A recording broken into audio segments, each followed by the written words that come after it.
Hi friends, welcome back to our channel. నేను మీ కుమారిని. Today my recipe పచ్చి కొబ్బరితో బర్ఫీ చేశాను. నేను అదే పచ్చి కొబ్బరి పాలతోటి జున్ను కూడా చేశానండి. అది వీడియోలో కూడా పెట్టున్నాను. చూడండి చాలా పర్ఫెక్ట్గా రెడీ అయిపోయింది. చూడండి ఎంత స్మూత్గా, చాలా బాగా కుదిరింది. ఇప్పుడు ప్రాసెస్లోకి వెళ్ళిపోదామా? దీని తయారు విధానం చూద్దామా? పిల్లలు పెద్దలు అందరూ తినవచ్చు. బ్రెయిన్ కూడా చాలా షార్ప్గా ఉంటుందండి పచ్చి కొబ్బరి తినడం వలన. పచ్చి కొబ్బరితో బర్ఫీ ఎలా చేయాలో నేను చూపిస్తాను. 2 కప్స్ పచ్చి కొబ్బరి తీసుకున్నాను. 3/4 గ్లాసు షుగరు, 3/4 గ్లాసు మిల్క్ తీసుకున్నాను. నేను కాచి చల్లార్చిన పాలండి ఇవి. నేను ఆల్రెడీ పచ్చి కొబ్బరితో జున్ను చేశాను. దాంట్లో పచ్చి కొబ్బరి పాలు ఉంటాయి కదా, అవి వడగొట్టినప్పుడు పచ్చి కొబ్బరి మిగిలిద్ది. అదీను 1 గ్లాస్ ఏమో పచ్చి కొబ్బరి వడగట్టిన పాలు, మిగతాదేమో 1 గ్లాస్ పచ్చి కొబ్బరి తీసుకున్నాను. తురుమండి ఇది మొత్తము మిక్సీకి వేసుకున్నాను. చూడండి ఈ మాత్రంగా ఉండాలి కన్సిస్టెన్సీ. ఇప్పుడు నేను స్టవ్ ఆన్ చేసి దానిపైన బండి పెట్టుకున్నాను. 2 టేబుల్ స్పూన్స్ నెయ్యి వేసుకున్నాను. బాగా హీట్ అవ్వాలి, నెయ్యి వేడవ్వాలి. ఇందులో కొబ్బరి పొడి వేసుకున్నాము. దీన్ని ఒక 5 మినిట్స్ బాగా వేపుదాము.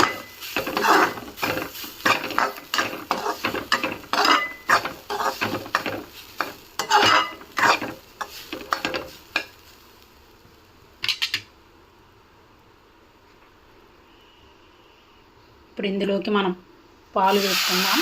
యాడ్ చేద్దాం పాలు. ఒకసారి కలుపుకుందాము. మళ్ళీ చెప్తున్నాను, కాచి చల్లార్చిన పాలు వేసుకోండి. ఇందులోకి షుగర్ కూడా వేసుకుందాము, యాడ్ చేద్దాము. మొత్తం కలుపుకోండి. మొత్తం షుగర్ మొత్తం కరిగిపోవాలి.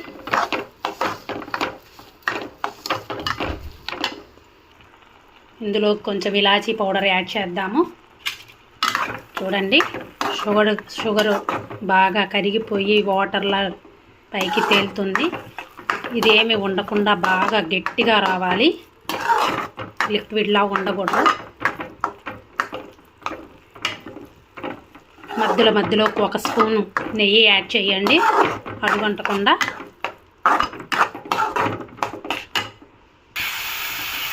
చూడండి బాగా గట్టిగా ముద్దలాగా వచ్చేసింది. ఇప్పుడు మనం స్టవ్ ఆఫ్ చేద్దాము.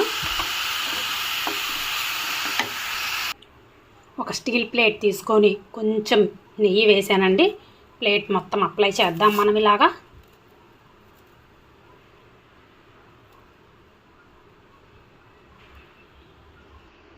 చూడండి ఇది మనం ప్లేట్లోకి వేసుకుందాము.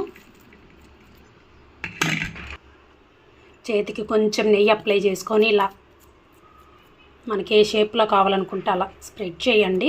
ఇలా అనుకోండి, స్క్వేర్ షేప్లో.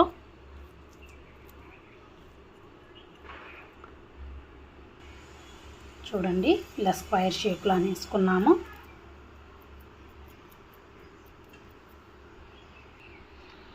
మనకి ఏ షేప్లో కావాలనుకుంటే ఆ షేప్లో మనం కట్ చేసుకోవచ్చు. కొంచెం గోరువెచ్చగా ఉన్నప్పుడే కట్ చేయండి.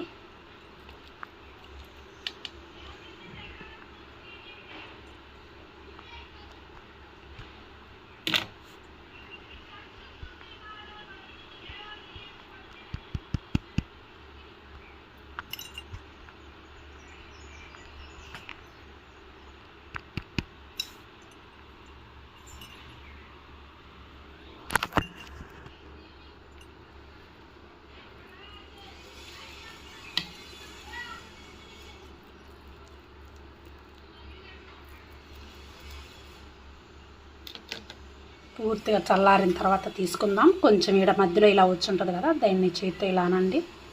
బాగా మంచి షేడ్ అనేది వస్తుంది మనకి. చూడండి చాలా బాగా పచ్చి కొబ్బరితో బర్ఫీ రెడీ అయిపోయింది. దీనిపైన మీరు అల్యూమినియం పేపర్ కూడా వేసుకోవచ్చు. నా దగ్గర లేదు కాబట్టి నేను స్కిప్ చేశాను. నా వీడియో కానీ మీకు నచ్చినట్లయితే ప్లీజ్ లైక్ చేయండి, షేర్ చేయండి, కామెంట్ సెక్షన్లో కామెంట్ చేయండి. మరిన్ని వీడియోల కోసం మన ఛానల్ని సబ్స్క్రైబ్ చేయండి. Okay friends, thank you. Bye friends.